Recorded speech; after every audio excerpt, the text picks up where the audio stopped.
మంది కూడా ఇక్కడికి రాలేదు. ఎందుకంటే ఇక్కడ ఇప్పుడు 100 మంది ఇక్కడ ఉన్నారు.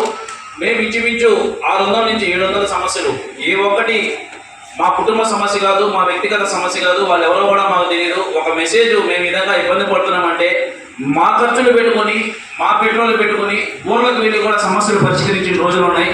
కానీ ఈరోజు చాలామంది సమస్య పరిష్కారం అయిన తర్వాత మర్చిపోతున్నారు. దాన్ని కూడా ఒకసారి మనకు, ఎందుకంటే మీ కుటుంబ సభ్యులు కావచ్చు, మీ స్నేహితులు కావచ్చు, ఎవరు కూడా మీ సమస్యలో ఉన్నప్పుడు మీ పక్కన నిలబడినటువంటి వ్యక్తులు ఈరోజు ఏ సంబంధం లేనబట్టి మేము వచ్చి మీకు అండగా నిలబడినప్పుడు మీ నుంచి మేము ఏది ఆశించట్లేదు. మేము ఏదన్నా ఒక సమస్య మీద పోరాడుతున్నప్పుడు కనీసం ఒక్క అడుగు మాత్రం మీరు వేయండి. ఎటువంటి సమస్యనైనా పరిష్కారం ఎందుకు కాదో, పరిష్కారం ఎలా కాదో చేసి మేము చూపిస్తాం.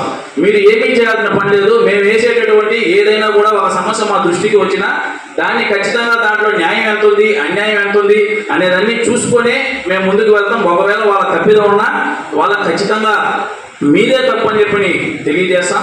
కాబట్టి ఖచ్చితంగా మీ నుంచి మేము కోరుకునేది ఏంటంటే, మీ నుంచి ఒక్క అడుగు మాతో నడవండి. ఏ సమస్యకైనా సరే, అది జిల్లా కలెక్టర్ కార్యాలయం కావచ్చు, ఎస్పీ కార్యాలయం కావచ్చు, ఎంఆర్ఓ కార్యాలయం కావచ్చు, ఏ కార్యాలయం దగ్గరికైనా ఒక సమస్య మీద ఒక 100 మంది అక్కడ కానీ చేరుకుంటే అది ఎంత పెద్ద సమస్య అయినా సరే పరిష్కారం కాకుండా అయితే పోదు తెలియజేస్తూ, ముఖ్యంగా ఇంకోటి తెలియజేయాలి. మన అమృత్ వాళ్ళ నాన్న ఉన్నారు, రమేష్ అన్న.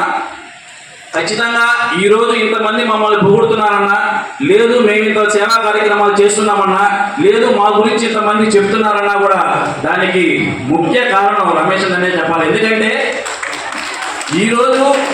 ఈరోజనే కాదు, మన కుటుంబంలో తండ్రితో కంటే కూడా బాబాయ్తోనో పెదనాన్నతోనో చాలా ఓపెన్గా మనం ఉంటాం. ఎందుకంటే తండ్రితో అంత స్వతంత్రంగా ఉండలేము. అటువంటిది ఈ రోజుల్లో ఏ బిడ్డ ఏ సమస్య మీద పోరాడుతున్నా, లేదు పక్కింటి సమస్య మాట్లాడినా కూడా నీకెందుకు, నీ పనులు చూసుకో, నీ చదువు, నీ భవిష్యత్తు నువ్వు చూసుకో అని చెప్పేటటువంటి రోజుల్లో మనం ఉన్నాం.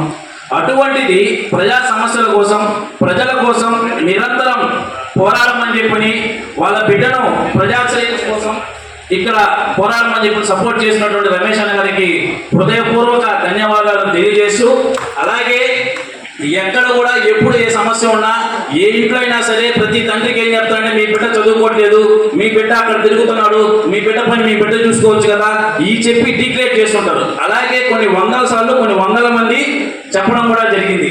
అయినప్పటికీ ఈ రోజు అమృత్ ఇంత స్ట్రాంగ్గా నిలబడ్డాడన్నా కూడా దానికి కారణం ఎంతో మంది తల్లిదండ్రులు రమేష్ అని ఆదర్శంగా తీసుకోవాలా.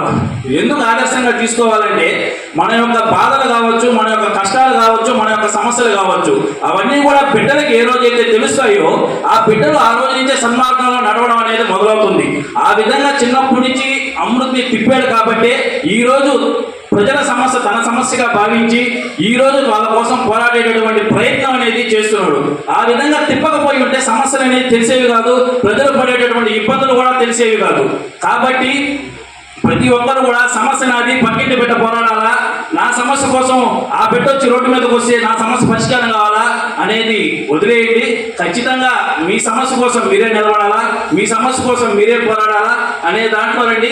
ఖచ్చితంగా మీకు ఏ సమస్య ఉన్నా కూడా 24/7 మేము చేయగలిగిన దాంట్లో ఖచ్చితంగా మా యొక్క సహాయ సహకారాలన్నీ కూడా ఉంటాయని చెప్పి తెలియజేస్తున్నాం.